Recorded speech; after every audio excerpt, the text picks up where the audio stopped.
ایک ہے، پنجتن 5 ہے، امام 12 ہے، معصوم 14۔ لا حول ولا قوة إلا بالله العلي العظيم۔ بسم الله الرحمن الرحيم۔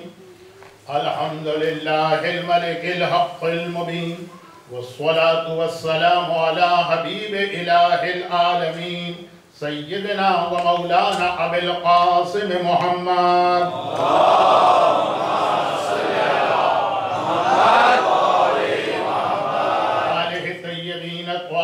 المعصومين المظلومين المنتجبين الميامين الشهداء الصديقين، سيما على بقية الله في الأراضين وحجته على العالمين الإمام المنتظر والحجة الثاني عشر، اللهم عجل فرجه وقرب زمانه وكثر أنصاره وأهلك أعداءه ولعنة الدائمة ولا أعدائهم أجمعين۔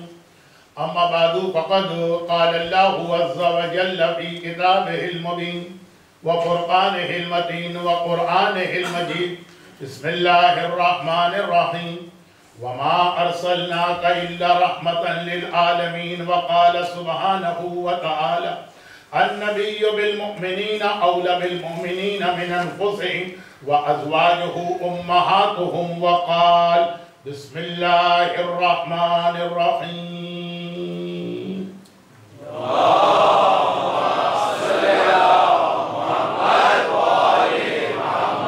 قرآن کریم کی 3 مختلف آیتوں کی تلاوت کی گئی آج کی اس مختصر سی مجلس کے لیے، اور جیسا کہ آپ نے اس منبر سے بار بار سنا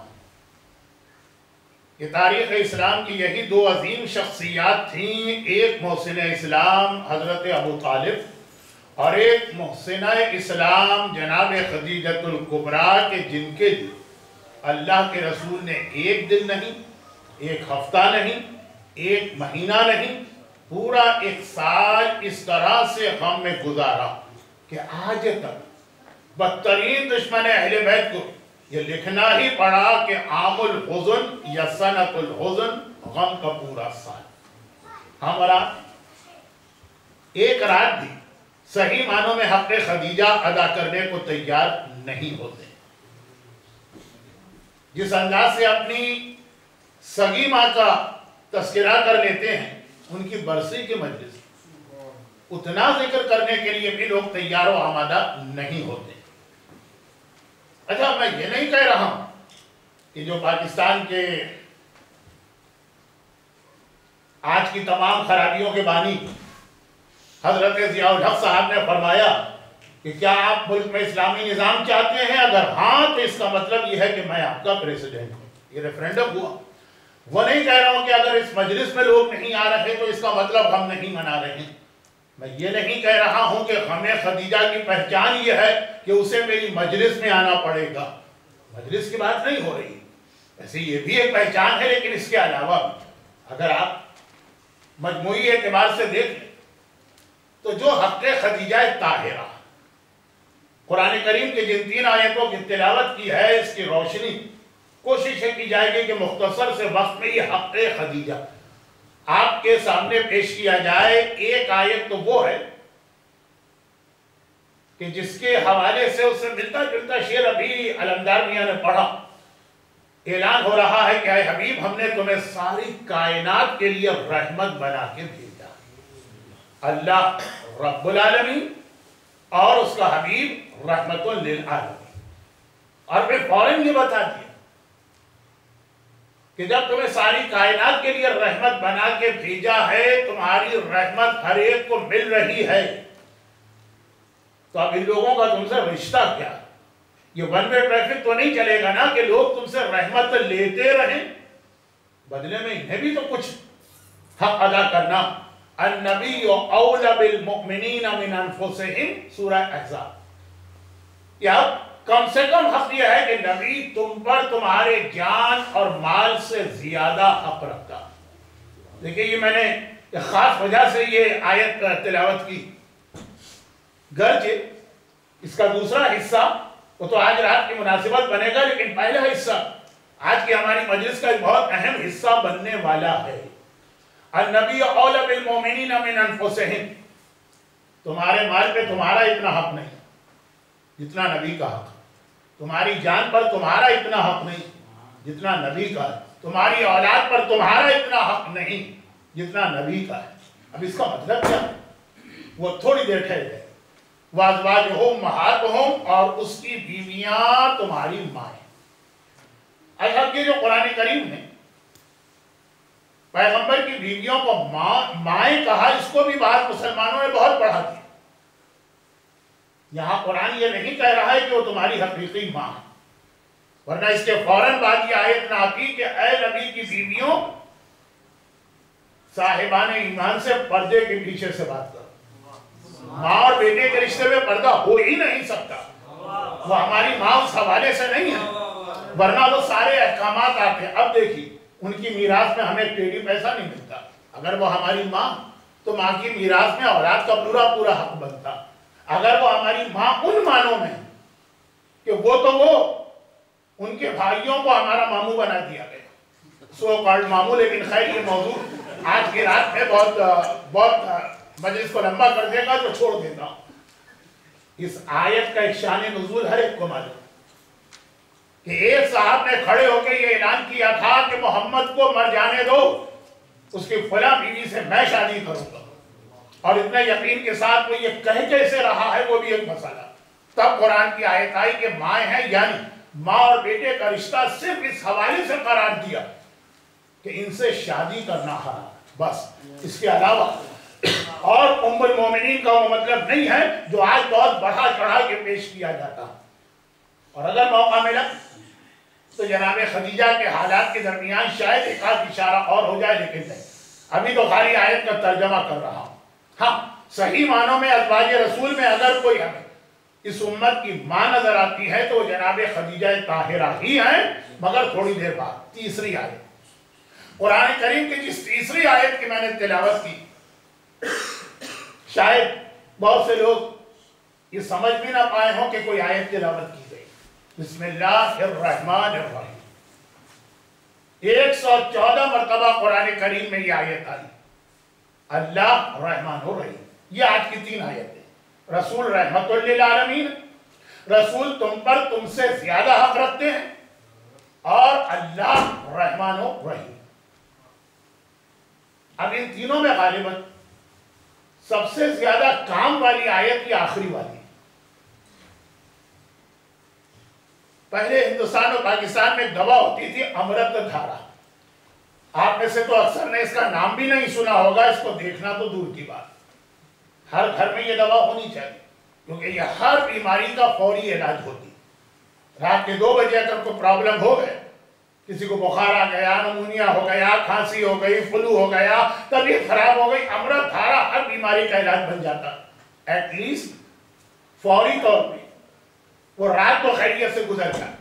یہ آخری آیت جو میں نے تلاوت کی ہے، یہ بہت سے مومنین کے لیے بہت اہم آیت ہے، کیونکہ امرت دھارے کا کام کرتی ہے۔ اللہ رحمان الرحیم، قرآن کس طرح سے یہ اعلان کر رہا، اللہ رحمان الرحیم۔ اب اس کا مطلب کیا ہوا؟ نماز قضا کرو۔ کسی نے ٹوک دی، تم نے نماز چھوڑ دی، کہا ارے قیامت کا حساب کتاب مولویوں کے ہاتھ میں نہیں ہے، اللہ کے ہاتھ میں ہے۔ کون اللہ؟ جو رحمان الرحیم۔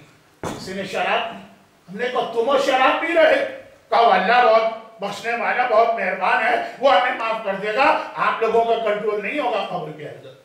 عورت بے حجاب گھر سے باہر نکلی، ارے تم بے حجاب، تو اللہ رحمان الرحیم۔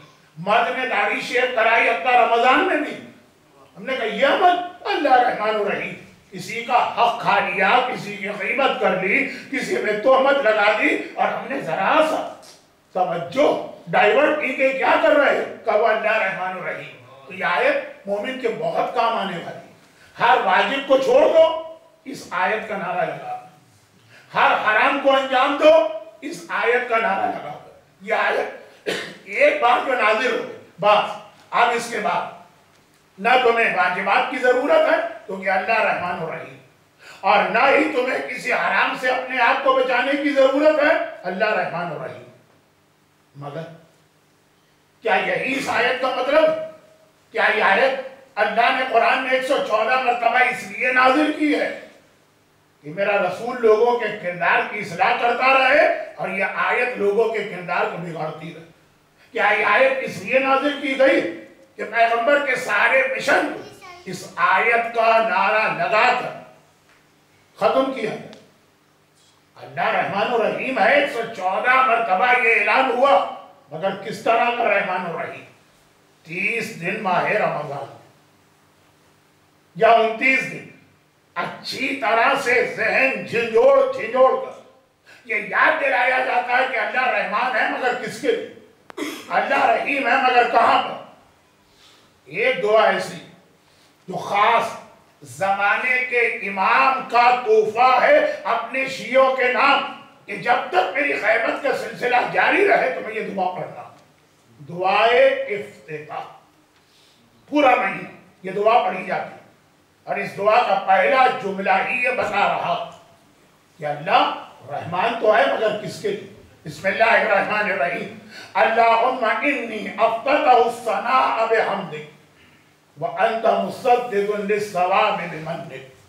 اے خدا میں تیری تعریف کے ذریعے ہی تیری تعریف شروع کر رہا ہوں اور تیرا احسان ہے کہ تو نے مجھے سیدھے راستے کی ہدایت کی۔ اس کے بعد وَأَيْقَنْتُ مجھے یقین ہے أَنَّكَ أَنْتَ أَرْحَمُ الرَّاحِمِينَ تجھ سے زیادہ رحمت والا کوئی نہیں، مگر کہاں؟ فی مواضع العفو والرحمہ، جہاں رحمت کی جگہ ہو وہاں تجھ سے زیادہ رحمت والا کوئی نہیں۔ وَأَشَدُّ الْمُعَاقِبِينَ فی موضع النِّقَالِ وَالنَّقِمَةِ، اور جہاں سزا دینے کی جگہ ہو، پنشمنٹ کا موقع، وہاں تجھ سے زیادہ سخت پکڑ کرنے والا اور تجھ سے زیادہ سخت سزا دینے والا کوئی نہیں۔ وہ رحمان الرحیم بھی ہے جہاں رحمت کی جگہ ہو۔ ایک دن اتفاق سے آنکھ نہ کھلی، صبح کی نماز پڑھا ہو، ایک دن شیطان کا اتنا غلبہ طاری ہو گیا کہ تھوڑی سی شراب پی، ایک موقع ایسا ہے کہ بے خیالی یا بے دھیانی میں یا جان بوجھ کر کسی حرام مکس گیدرنگ میں چلے گئے، معافی مل جائے، عادت بنا لی، طریقہ بنا لیا، شریعت کا مذاق اڑانے لگے، واجبات کے لیے جوک بنائے جانے لگے، حرام کو حلال کیا جانے لگے۔ اشد المعاقبین تجھ سے زیادہ سخت پکڑ کرنے والا کوئی نہیں۔ موضع النقال والنقمہ یہاں پہ عذاب اور سزا دینے کا موقع ہو۔ اور یہ بھی ایک بات میں بتا دوں، اس لیے کہ آج کل ایک نعرہ بہت پاپولر ہے، اچھی بات ہے، لیکن اس کو ذرا سمجھ کے اس نعرے کو لگانا۔ دعائے افتتاح اس کا بیسک تھیم کیا؟ یہ زمانے کے امام کو یاد کرنا اور یہی کہنا کہ مولا اب تو آ جائیے، اب تو آ جائیے، اب تو آ جائیے۔ یہی ہے دعائے افتتاح، لیکن ٹھہریے۔ دعائے افتتاح جو رمضان کے پورے مہینے 30 کے 30 دن تلاوت کرنے کا خاص حکم زمانے کے امام نے اپنے دوسرے نائب محمد ابن عثمان ابن سعید احوازی کے ذریعے دیا۔ اس کا پورا عنوان ہے امام کیوں نہیں آتے؟ آ جائیں، اور امام کے آنے سے ہمیں بینیفٹ کیا ملے؟ انسینٹیوز تو بہت ضروری ہوتے ہیں، ہمیں پتہ تو چلے کہ امام آئیں گے تو کتنے ہمیں فائدے ملنے والے ہیں، تاکہ انسان کی دعا دل کی گہرائی سے نکلے۔ لیکن اس دعائے افتتاح کے شروع میں اللہ کی رحمت کے ساتھ اللہ کے عذاب کا ذکر بھی آ گیا۔ کیوں؟ کیونکہ یہی اینٹی کلائمیکس بہت سارے مومنین کے لیے ہونے والا۔ امام آئیں گے، پتہ چلا کہ سب سے بڑھ بڑھ کے نعرہ لگانے والا اور وہی امام کی بارگاہ میں پہلا مجرم بن کے پہنچ رہا۔ کیونکہ اگر کسی کے ذہن میں یہ خیال و تصور ہے کہ امام کے آتے ہی سارے شیعوں پر سے پوری شریعت کو معاف کر دیا جائے گا اور ہم کہیں گے مولا آپ کی خیبر میں ہم نے سپاہی صحابہ، لشکر جنگی اور القاعدہ اور طالبان کے ہاتھوں اتنے مظالم برداشت کیے، اب تو آپ آ گئے ہیں نا، اب تو ہمارے حکمران آپ ہیں نا، اب تو ہمیں ہر چیز کی کھلی چھوٹ و آزادی ملنی چاہیے۔ اور پتہ چلا کہ سب سے پہلے پکڑ کے سزا دینے والے امام، ابھی تو نماز قضا کی کوئی آپ کے سامنے کہہ بھی نہیں سکتا۔ امریکہ اور انگلینڈ میں تو علماء پہ سو ہو جاتے اور ہو گئے، لیکن امام کے آنے کے بعد یہ بے حجابیاں، یہ مکس برتھ ڈے گیدرنگ، یہ شادی بیاہ کی محفلیں، سزا دینے والا امام ہوگا تو اسی لیے دعا افتتاح کے شروع میں بتا دیا کہ رحمت کی جگہ پہ رحمت ہے، سزا کی جگہ پہ سزا۔ یہی اللہ کا طریقہ ہے، یہی امام زمانہ کا طریقہ ہوگا۔ امام کو بلا رہے ہو تو یہ سوچ کے بلاؤ کہ کیا نظام اور سسٹم امام لے کے آئیں گے، ورنہ سوچی یہ رسول سے زیادہ نرم دل کس کا؟ وَلَوْ كُنْتَ فَظًّا غَلِيظَ الْقَلْبِ، قرآن کہہ رہا کیا ہے حبیب انتہائی نرم دل ہے تمہارا، مگر پیغمبر نے اپنے زمانے میں چور کا ہاتھ کاٹا کہ نہیں کاٹا؟ قاتل کی گردن پہ تلوار چلی کہ نہیں چلی؟ زنا کرنے والے کو اسٹوننگ کی سمسار کی سزا دی کہ نہیں دی؟ اچھا آپ آرام سے سن رہے ہیں، اس سے پوچھئے پہلے حج میں نماز ختم ہوئی ظہر کی، جمعے کی، مجمع دوڑا چلا جا رہا، میں بھی چلا، باب السلام مسجد النبوی کا گیٹ نمبر 1، وہاں سے باہر نکلے، ہم بھی چلے گئے، پتہ نہیں کیا ہو رہا ہے، کوئی لنگر مل رہا ہے، کوئی تحفہ مل رہا ہے، کوئی ہدیہ مل رہا ہے، کوئی مدینے کی کھجوریں مل رہی ہیں، کیا ہے؟ وہ غالباً سعودی عرب کا آخری واقعہ تھا مدینے کا، جو میرا پہلا حج تھا۔ پتہ چلا ایک عورت کو زمین میں آدھا گاڑ کر پتھروں کے ذریعے سنسار کیا جا رہا، ایک پتھر اس پہ پڑا، مجھ سے یہ منظر برداشت نہیں، گھبرا کے میں وہاں سے بھاگا، دیکھا نہ جائے وہ منظر۔